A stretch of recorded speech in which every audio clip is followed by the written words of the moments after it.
شروع اللہ کا نام لے کر جو بڑا مہربان نہایت رحم والا ہے۔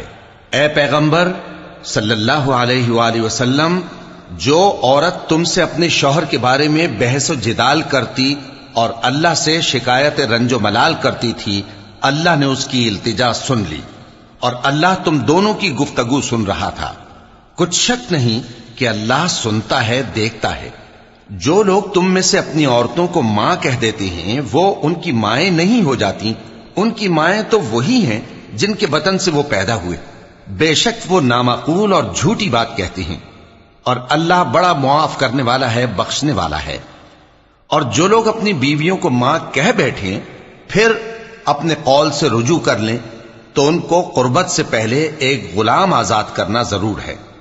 مومنو، اس حکم سے تم کو نصیحت کی جاتی ہے اور جو کچھ تم کرتے ہو اللہ اس سے خبردار ہے۔ اب جس کو غلام نہ ملے وہ قربت سے پہلے لگاتار 2 مہینے کے روزے رکھے، پھر جس کو اس کا بھی مقدور نہ ہو اسے 60 محتاجوں کو کھانا کھلانا چاہیے۔ یہ حکم اس لیے ہے کہ تم اللہ اور اس کے رسول کے فرما بردار ہو جاؤ، اور یہ اللہ کی حدیں ہیں، اور نہ ماننے والوں کے لیے درد دینے والا عذاب ہے۔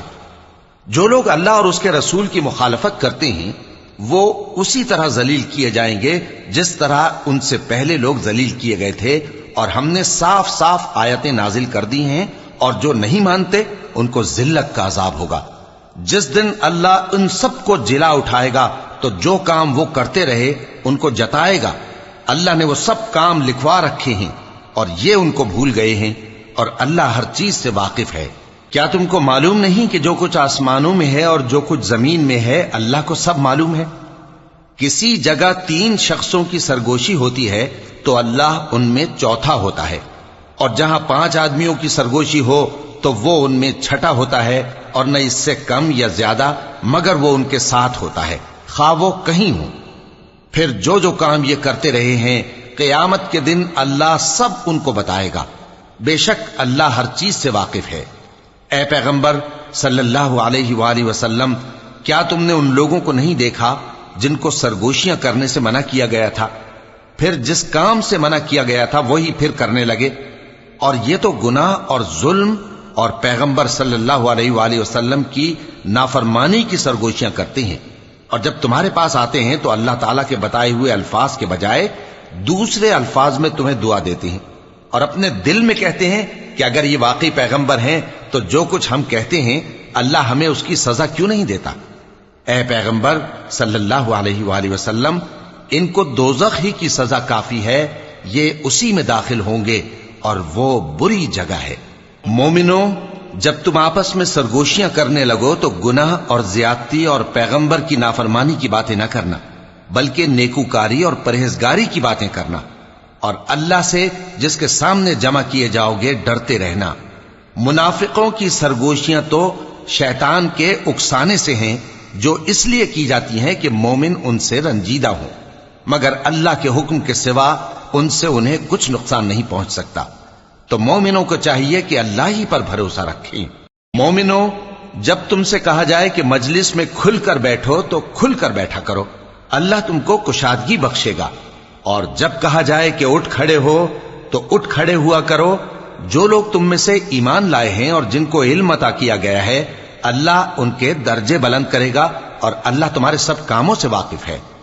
مومنو، جب تم پیغمبر کے کان میں کوئی بات کہو تو بات کہنے سے پہلے مساکین کو کچھ خیرات کر دیا کرو، یہ تمہارے لیے بہت بہتر اور پاکیزگی کی بات ہے، اور اگر خیرات تم کو میسر نہ آئے تو اللہ بخشنے والا مہربان ہے۔ کیا تم اس سے کہ پیغمبر کے کان میں کوئی بات کہنے سے پہلے خیرات کرو ڈر گئے؟ پھر جب تم نے ایسا نہ کیا اور اللہ نے تمہیں معاف کر دیا تو نماز قائم کرتے رہو اور زکوٰۃ دیتے رہو، اور اللہ اور اس کے رسول صلی اللہ علیہ وآلہ وسلم کی فرما برداری کرتے رہو، اور جو کچھ تم کرتے ہو اللہ اس سے خبردار ہے۔ بھلا تم نے ان لوگوں کو نہیں دیکھا جو ایسے لوگوں سے دوستی کرتے ہیں جن پر اللہ کا غضب ہوا؟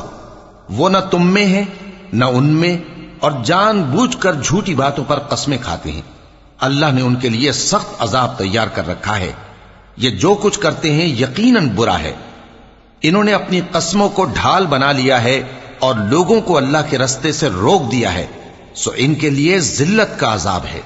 اللہ کے عذاب کے سامنے نہ تو ان کا مال ہی کچھ کام آئے گا اور نہ اولاد ہی کچھ فائدہ دے گی۔ یہ لوگ اہل دوزخ ہیں، اس میں ہمیشہ جلتے رہیں گے۔ جس دن اللہ ان سب کو جلا اٹھائے گا تو جس طرح تمہارے سامنے قسمیں کھاتے ہیں اسی طرح اس کے سامنے بھی قسمیں کھائیں گے اور خیال کریں گے کہ ایسا کرنے سے کام چل جائے گا۔ سنو، یہی تو ہیں جھوٹے۔ شیطان نے ان کو قابو میں کر لیا ہے اور اللہ کی یاد ان کو بھلا دی ہے۔ یہ لوگ شیطان کا ٹولہ ہیں، اور سن رکھو کہ شیطان کا ٹولہ ہی نقصان اٹھانے والا ہے۔ جو لوگ اللہ اور اس کے رسول صلی اللہ علیہ وآلہ وسلم کی مخالفت کرتے ہیں وہ نہایت ذلیل ہوں گے۔